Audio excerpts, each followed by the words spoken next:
नमस्कार, आप देख रहे हैं न्यूज़ वन इंडिया। मैं हूं आपके साथ सृष्टि पांडे। देश में 85,000 के पार कोरोना मरीजों की संख्या। देश में कोरोना मरीजों की संख्या बढ़कर 85,940। देश में कोरोना के एक्टिव केसेस 53,035 हैं और अब तक 30,152 मरीज ठीक हुए हैं। कोरोना से 2,752 लोगों की जान गई है।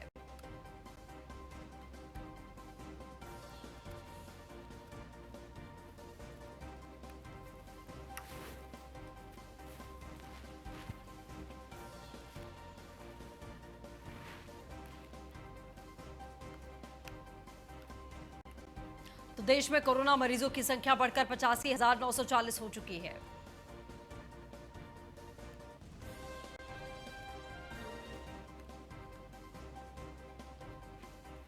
वहीं यूपी में फिर से बढ़ा कोरोना का ग्राफ। आपको बता दें, कोरोना मरीजों की संख्या बढ़कर 4,258 हो चुकी है।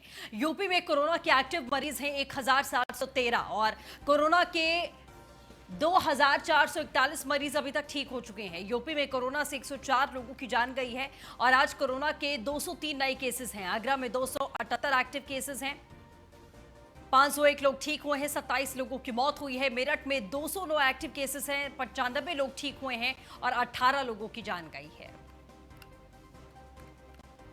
एसके बाजपेयी अपडेट के साथ जुड़ चुके हैं। इसके क्या है ओवरऑल अपडेट, विस्तार से? बिल्कुल, अगर हम देखें लगातार कोरोना का संक्रमण उत्तर प्रदेश में बढ़ रहा है, जहां उत्तर प्रदेश में सभी 75 जिलों में अब तक कोरोना संक्रमित मरीज मिल चुके हैं। वहीं अगर हम बात करें तो प्रदेश का जो आंकड़ा है वो 4258 हो चुका है और लगातार ये आंकड़ा बढ़ रहा है, क्योंकि आज भी उत्तर प्रदेश में 203 नए ऐसे मरीज हैं जिसमें कोरोना की पुष्टि हुई है। हालांकि अगर हम एक्टिव मरीजों की संख्या देखें तो वो 1713 है और अब तक 2441 लोग ठीक होकर विभिन्न अस्पतालों से डिस्चार्ज हो चुके हैं। 104 व्यक्ति ऐसे हैं जिनकी प्रदेश के विभिन्न अस्पतालों में मौत हो चुकी है। तो इस तरीके से लगातार कोरोना का संक्रमण देश में बढ़ा है और लोगों को ज्यादा सावधानी बरतने की जरूरत है। जो इंस्टीट्यूशनल क्वारंटाइन है उसमें 10,201 लोगों को रखा गया है, जिनको विभिन्न जो शेल्टर्स होम है या क्वारंटाइन सेंटर्स बनाए गए हैं वहां पर इनको रखकर इनकी निगरानी की जा रही है।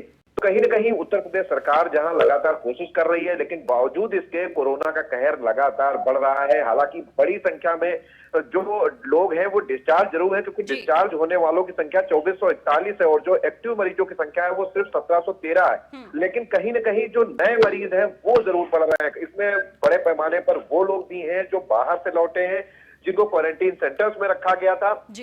एक थोड़ा राहत की बात यह है कि जो भी ये केसेस निकल के सामने आए हैं, इन केसेस में ज्यादातर या तो हॉटस्पॉट इलाके से हैं या फिर जो बाहर से आकर यूपी के विभिन्न जिलों में क्वारंटीन सेंटर्स में रखे गए वहां से निकले हैं। कोई नया इलाका अभी फिलहाल डिटेक्ट नहीं हुआ है। ये चलिए ठीक है, इसकी आप नजर बना रखिए, अपडेट लेते रहेंगे। फिलहाल के लिए आपका बहुत बहुत शुक्रिया।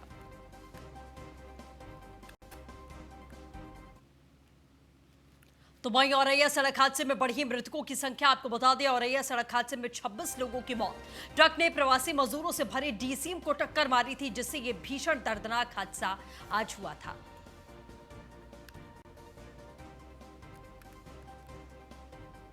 आशीष तिवारी अपडेट के साथ जुड़ चुके हैं। आशीष, लगातार आंकड़ा बढ़ता जा रहा है, जितने मजदूर घायल हैं सबसे पहले उनकी स्थिति क्या है, आप विस्तार से बताइए। जी बता दूं, कल सुबह तड़के सुबह जो आज हादसा हुआ था इसमें डीसीएम और एक ट्राला आपस में टकराए थे, जिसके कारण लगभग उसमें 80 लोग सवार थे, जिसमें 24 लोगों की घटनास्थल पर ही मृत्यु हो चुकी थी। बाकी 16 लोगों को मिनी पीजीआई सैफई भेजा गया था और 21 लोगों का स्थानीय जिला चिकित्सालय औरैया में इलाज चल रहा था, जिसमें अभी 2 लोगों की जो सैफई रेफर हुए थे जिनकी स्थिति ज्यादा गंभीर थी, उसमें 2 लोगों की और मृत्यु हो चुकी है। इस प्रकार से मृतकों की संख्या लगभग 26 हो गई है और शेष अभी 1 दर्जन मजदूरों की जो हालत है वो अभी भी गंभीर बताई जा रही है। बाकी 21 मजदूर खतरे के बाहर हैं। जी ठीक है, चलिए आशीष, नजर बना रखिएगा, अपडेट लेते रहेंगे। फिलहाल के लिए बहुत बहुत शुक्रिया।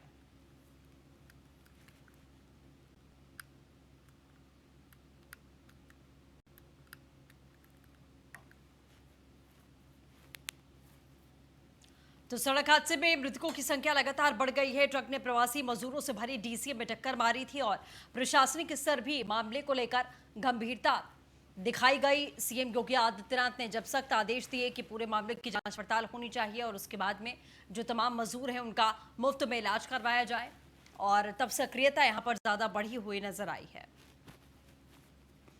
लेकिन इजाफा मौतों में हो चुका है। 26 मजदूरों की मौत इसमें हो चुकी है और यह सड़क हादसे में मृतकों की संख्या बढ़ी हुई है। अभी भी 1 दर्जन से ज्यादा मजदूर हैं जो खतरे में बताए जा रहे हैं। बाकी 21 मजदूर ऐसे हैं जो खतरे से बाहर आ चुके हैं।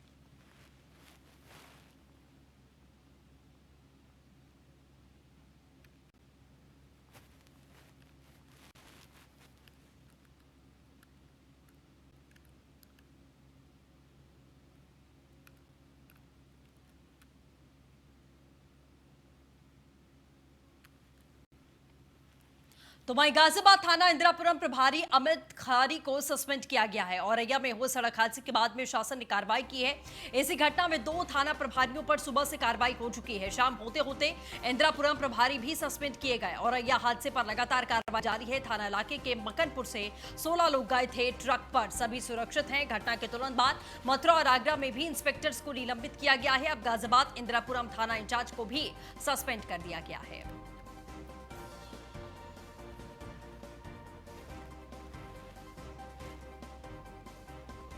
शिवम गौतम अपडेट के साथ जुड़ चुके हैं। शिवम, औरैया मामले में लगातार बड़े पैमाने की कार्रवाई और अब गाजियाबाद से भी कार्रवाई की खबर, क्या कुछ जानकारी? देखिए, गाजियाबाद के थाना इंदिरापुरम क्षेत्र से ये मकनपुर एरिया से औरैया की तरफ गाजियाबाद से 16 मजदूरों को भेजा गया था। इसके बाद ये कार्रवाई की गई है। गाजियाबाद के थाना इंदिरापुरम इंचार्ज को निलंबित कर दिया गया। साथ ही सीओ इंदिरापुरम से भी लिखित में जवाब मांगा गया है कि इस तरीके की लापरवाही क्यों हुई, कितना बड़ा हादसा औरैया जैसे इलाके में हुआ और जिसमें 24 करीब मजदूरों की मौत हुई और अभी भी कई लोगों की हालत गंभीर बनी हुई है। ऐसे में गाजियाबाद से 16 जो मजदूर गए थे उनकी भी हालत कहीं ना कहीं वो बचे थे उस एक्सीडेंट में, तो कहीं ना कहीं इसीलिए निलंबित किया गया और सीओ इंदिरापुरम से भी जवाब मांगा गया है। बिल्कुल शिवम, जिस तरीके से इस पूरे मामले पर सख्ती के साथ में कार्रवाई हो रही है, इसी के साथ में प्रमुख सचिव के कहने पर पूरे के पूरे यूपी के जितने भी सीमाएं हैं सभी को सील कर दिया गया है कि कहीं से कोई मजदूर अब एंट्री नहीं पाएगा, और एंट्री करनी भी होगी तो पूरी तरीके से उनकी सुरक्षा व्यवस्था के बाद में ही उनको एंट्री करने मिलेगी। क्या इसके बाद में अब माना जा सकता है कि जो लगातार पैदल यात्री जा रहे हैं, लगातार ट्रक में जा रहे हैं, अलग अलग रास्तों से जा रहे हैं, उस पर अब स्थानीय जो प्रशासन है वो अधिक नजर बनाएगा? देखिए, अभी थोड़ी देर पहले ही जिला अधिकारी जयशंकर पांडे ने कड़े निर्देश दिए हैं सभी थाना इंचार्जों को, सभी क्षेत्र अधिकारियों को कि जितने भी अपने थाना इंचार्ज, जितने भी क्षेत्र अधिकारी पड़ते हैं उसमें पेट्रोलिंग करें और कोई भी मजदूर अगर पैदल पलायन कर रहा है या किसी भी ट्रक या किसी बड़े वाहन में पलायन कर रहा है तो उसे तुरंत रोककर आसपास के आश्रय स्थल में पहुंचाएं और कार्रवाई करें। अन्यथा जिस भी थाना इंचार्ज के एरिया में अगर कोई भी ऐसे पलायन करते हुए मजदूर पाए जाते हैं तो उसे जिम्मेदार ठहराया जाएगा और उस पर कड़ी कार्रवाई की जाएगी। हालांकि औरैया ऐसे हादसे के बाद सबक ले रहे हैं, पर कहीं ना कहीं न्यूज़ वन इंडिया ने आज तस्वीरें भी दिखाई थी गाजियाबाद से, जिस तरीके की अभी भी तस्वीरें जो आ रही हैं, ट्रकों में हो चाहे पैदल हो, अभी भी लगातार मजदूर पलायन कर रहे हैं। सिर्फ दिल्ली एनसीआर में बड़े तबके के मजदूर जो गांव अपने राज्यों से आते हैं यहाँ कमाने के लिए, ऐसे में लॉकडाउन लगने के बाद सबसे ज्यादा जो परेशानी हो रही थी मजदूरों को हो रही थी। तो कहीं ना कहीं सरकार की जो अनदेखी थी वो कहीं ना कहीं बड़ा हादसा आज हुआ। उसके बाद अब जिला प्रशासन जागा है, सरकारें जागी हैं। अब देखना हो कि गाजियाबाद से जो लगातार पलायन हो रही थी, चाहे वो ट्रक पे हो चाहे वो पैदल हो, अब रुकते हैं या फिर एक बड़ा हादसा गाजियाबाद में भी हो, अब देखना होगा। चलिए शिवम, अपडेट के लिए बहुत बहुत शुक्रिया।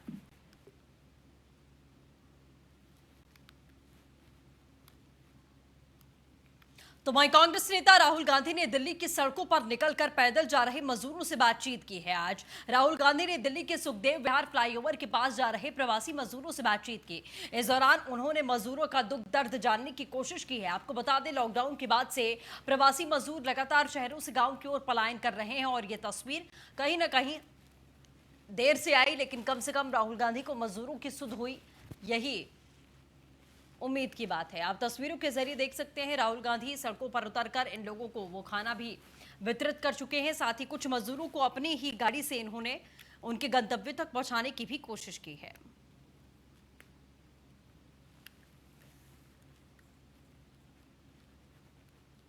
तो आखिरकार सड़क पर उतरे कांग्रेस के नेता राहुल गांधी प्रवासी मजदूरों से बातचीत की, उनका दुख दर्द समझने की कोशिश की, उनके पास में बैठकर उनसे बातचीत की और तमाम मजदूरों को गाड़ी से उनके गंतव्य तक पहुंचाने की भी कोशिश की। राशन भी वितरित किया राहुल गांधी ने। जाहिर तौर पर इतने दिनों से लगातार वो सोशल मीडिया पर एक्टिव हैं, ट्विटर पर अपडेट कर रहे हैं मजदूरों को लेकर। लगातार सरकार पर निशाना साध रहे थे और आखिरकार आज खुद काफी लंबे समय के बाद में राहुल गांधी सड़क पर उतरे और मजदूरों से बातचीत करने की कोशिश की।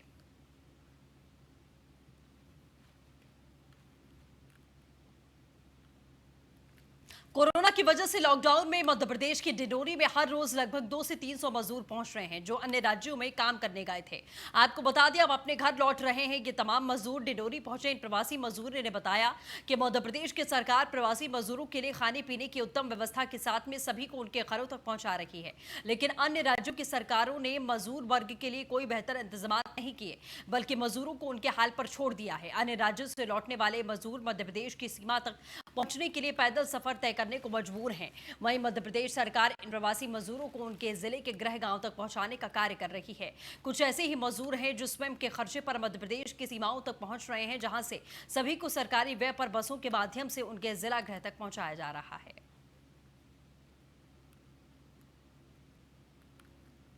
ये रजिस्टर में नाम आ गया था ऑनलाइन, लेकिन हम लोगों का नाम आने के बावजूद भी 2-3 बार अप्लाई किए, इसके बाद नहीं भेजा। लेकिन हम लोग पैसे से वहाँ बॉर्डर तक आए। बॉर्डर पे हमें अपनी एमपी की गाड़ी मिली, वहाँ से अपनी एमपी की गाड़ी तक फिर हम यहाँ तक पहुँचे। हम लोग मजदूरी करने गए थे, वहाँ हम लोग कम से कम 50 लोग फंसे हुए थे।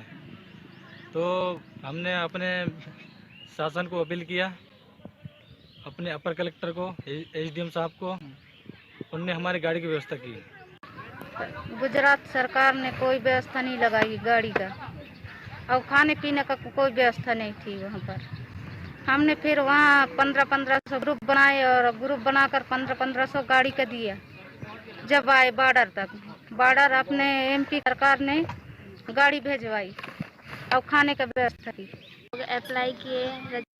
अभी हमारे यहाँ गुजरात से 25 आदमी आए हैं और अभी पीथमपुर से भी बस आई है, उसमें भी 44 मजदूर आए हैं, जिनको अभी हमने छात्रावास, ये कॉलेज की छात्रावास में रोका है और रोकने के बाद इनका डॉक्टरी इलाज किया जाएगा। इसके बाद इनको भोजन की व्यवस्था है। भोजन व्यवस्था करने के बाद कल इनको गंतव्य स्थान पर छोड़ा जाएगा शासकीय वाहन द्वारा। सर, अभी तक जिले में कितने मजदूर आ चुके हैं? हमारे यहाँ अभी अन्य प्रदेशों से करीब 2-3 हजार मजदूर आ चुके हैं। कंटिन्यू चल रहा है। अभी हमारे यहाँ गुजरात।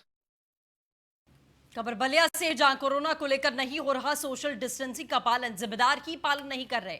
गांव में महिलाएं बच्चों के साथ में अधिकारी भी मौजूद, ना कोई सोशल डिस्टेंसिंग ही लॉकडाउन का नियम, ना ही दिख रहा 2 मीटर का फासला। भीमपुरा थाना इलाके के उदरन गांव का मसला है।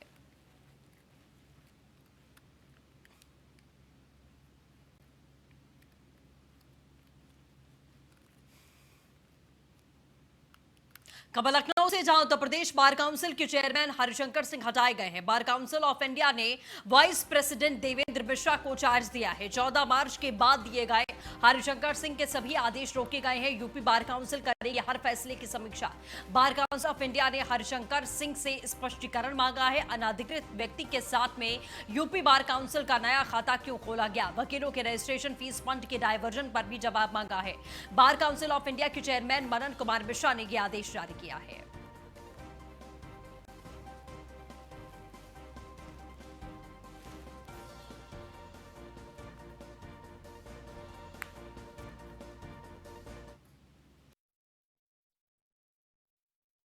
को अंजाम दिया। खेत में मेढ़ बांधने को लेकर विवाद हुआ था। हाथापाई के बाद में फावड़े से काटकर उतारा मौत के घाट। घटना के बाद आरोपी भाई फरार। मौके पर एसपी समेत पुलिस पहुंची। रामकोला थाना इलाके के पीपरा बुजुर्ग गांव की घटना है।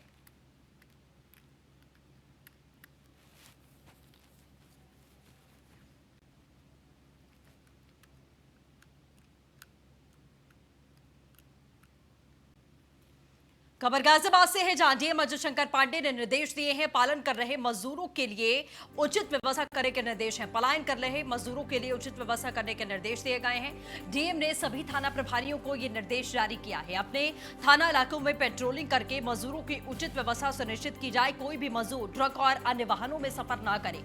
अगर ऐसा कोई भी वाहन पाया जाएगा, उन्हें रोककर पास के आश्रय स्थल में पहुंचाया जाए। प्रवासी मजदूर सड़क पर पैदल चलता हुआ दिखा तो थाना प्रभारी इसके लिए जिम्मेदार गिरफ्तार होंगे। औरैया की घटना के बाद में जिस तरीके से सीएम योगी आदित्यनाथ ने सख्ती दिखाई है, अब गाजियाबाद के जिलाधिकारी ने भी इस मामले में पेच कसने का काम शुरू कर दिया है। तमाम जो थाना प्रभारी हैं उन सभी को यह आदेश जारी कर दिया गया है कि अगर उनके इलाके के आसपास में कोई भी प्रवासी मजदूर ट्रक में या फिर 2 पहिया वाहन से या फिर पैदल यात्रा करता हुआ पाया गया तो उस थाना प्रभारी के ऊपर जिम्मेदारी होगी और उन्हें स्पष्टीकरण देना पड़ेगा, जिसके लिए वो दंड के भी भागी होंगे। तो अपने थाना इलाकों में पेट्रोलिंग पर और ज्यादा जोर देने की बात डीएम की तरफ से कही गई है।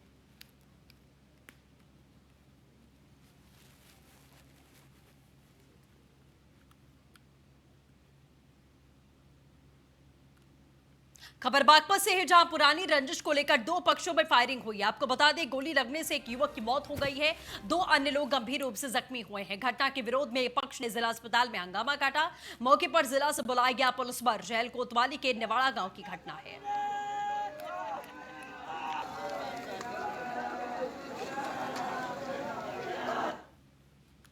खबर सिद्धार्थनगर से है, जहां ट्रक ने मारी कार को टक्कर। आपको बता दें, एक की मौके पर मौत, एक घायल। बाइक सवार को बचाने में घटना हुई है। ट्रक के सामने से आ रही कार को टक्कर लगी। आपको बता दें, कार सवार एक व्यक्ति की मौत हो गई है, एक जख्मी हुआ है। मोहाना थाना इलाके के लोटन मार्ग स्थित पुल के पास की घटना है।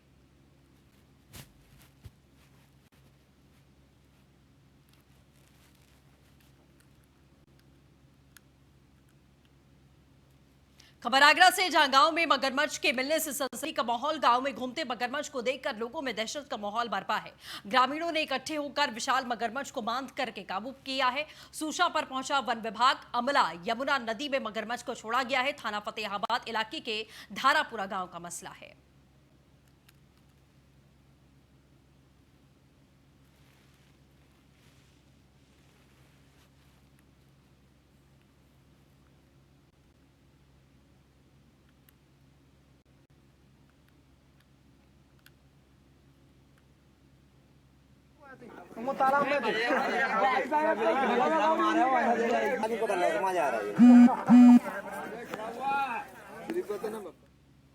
पर्यटन वीजा पर इंडिया आकर धन प्रचार करने के आरोपी सभी 10 सुडानी जमातियों को जमानत मिल गई है। उन्हें सीजीएम हरीश कुमार की ने प्रतिभूत मुचलका दाखिल करने पर रिहा करने का आदेश जारी किया है। विदेशी अधिनियम का उल्लंघन करने के आरोपों से घिरे 10 सुडानियों को मुख्य न्यायिक मजिस्ट्रेट हरीश कुमार ने जमानत का पर्याप्त आधार पाते हुए अर्जी मंजूर की है। सुडानियों के अधिवक्ता अजीजुर रहमान, ब्रजेश श्रीवास्तव, काशी प्रसाद गुप्ता ने आरोपों को निराधार बताया। बचाव पक्ष ने सुडानियों के संबंध में सारी सूचनाएं समय से प्रशासन को देने और बताए गए प्रत्येक नियमों का पालन करने के बावजूद गलत ढंग और मनमानी तरीके से मुकदमे में फंसाने का पुलिस पर आरोप लगाया। अभियोजन पक्ष में जमानत पर विरोध जताया और दोनों पक्षों को सुनने के पश्चात सीजीएम कोर्ट ने जमानत दे दी है। इससे पहले लॉकडाउन और जारी निर्देशों के लेकर बने नियमों को तोड़ने के आरोप में सुडानियों और उनके साथियों को जमानत मिल चुकी थी। पूरे उत्तर प्रदेश में यह पहला मामला है जब सुल्तानपुर में लॉकडाउन के दौरान किसी को जमानत मिली हो।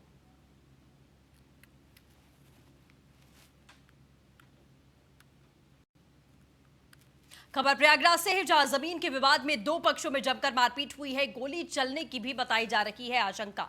आपको बता दें, हंडिया थाना इलाके के बिखिया गांव की घटना है। 2 पक्षों में जमीन के विवाद को लेकर जमकर मारपीट हुई थी। लगभग 12 लोग घायल हुए। मौके पर सीओ और हंडिया इंस्पेक्टर सुनील पहुंचे थे।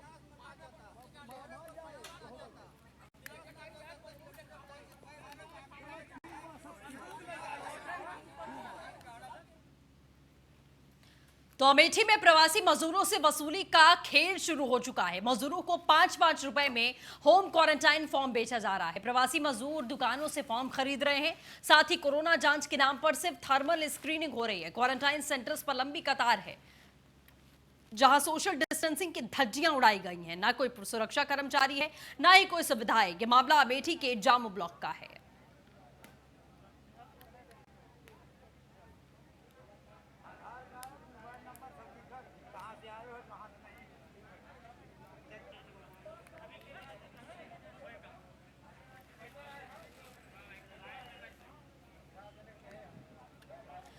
तो तस्वीरें आपको दिखा रहे हैं जो पूरी तरीके से आदेशों की धज्जियां उड़ाती हैं। ऐसा कोई आदेश नहीं है कि अगर क्वारंटाइन सेंटर में आपको रुकना है तो उसके लिए आपको कोई फॉर्म भरना होगा, आपको कोई पैसे देने होंगे। ये स्थानीय धांधलेबाजी अमेठी में शुरू हो चुकी है। 5-5 रुपए लेकर इन मजदूरों से फॉर्म भरवाया जा रहा है। लंबी लंबी कतार लगी है, सोशल डिस्टेंसिंग की धज्जियां उड़ी हैं। ना कोई पुलिस कर्मचारी, ना कोई स्वास्थ्य कर्मचारी, ना ही कोई सुरक्षा कर्मचारी। थर्मल स्क्रीनिंग सिर्फ इनकी की जा रही है और इन्हीं मजदूरों की वजह से अब गांवों तक कहीं ना कहीं कोरोना वायरस फैलता हुआ दिखाई दे रहा है। अगर समुचित व्यवस्था इनके लिए की गई होती और मेडिकल की टीम यहां पर तैनात होती, पुलिस यहां पर सजग होती, तो कहीं ना कहीं आज तस्वीर कुछ और ही होती। और ऐसा कोई प्रावधान, कोई नियम कानून नहीं है कि क्वारंटाइन सेंटर या शेल्टर होम्स में रुकने के लिए आपको 5 रुपए 1 रुपया भी देना पड़ेगा। लेकिन अब धांधलेबाजी और वसूली का कार्य यहां पर शुरू हो चुका है। चूंकि ये मजबूर है, इन्हें ज्यादा जानकारी नहीं है, इसीलिए अब क्वारंटाइन होने के लिए 5-5 रुपए का फॉर्म खरीदकर ये रहने की व्यवस्था कर रहे हैं।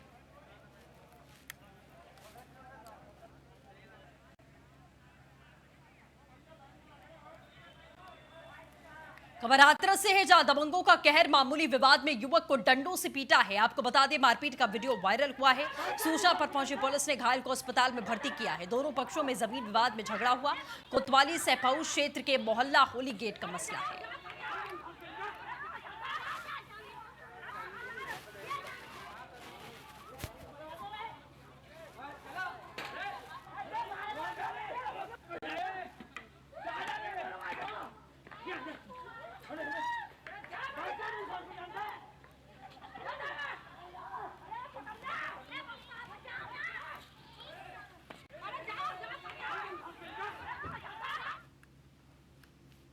खबर गोंडा से है, जहां क्वारंटाइन सेंटर में मजदूरों का जोरदार बवाल देखा गया है। मोबाइल चोरी हो जाने पर मजदूरों ने बवाल काटा है।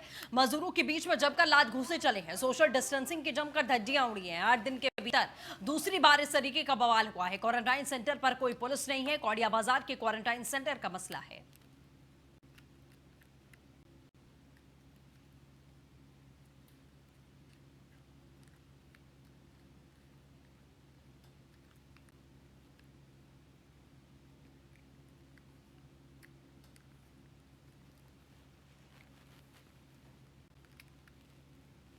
तो वहीं पीलीभीत में टाइगर की चहलकदमी, आसपास के लोगों में दहशत का माहौल। 2 दिन पहले भी एक साथ दिखे थे 3 टाइगर। गजरौला थाना इलाके के विमौर फार्म के पास का ये पूरा मामला है।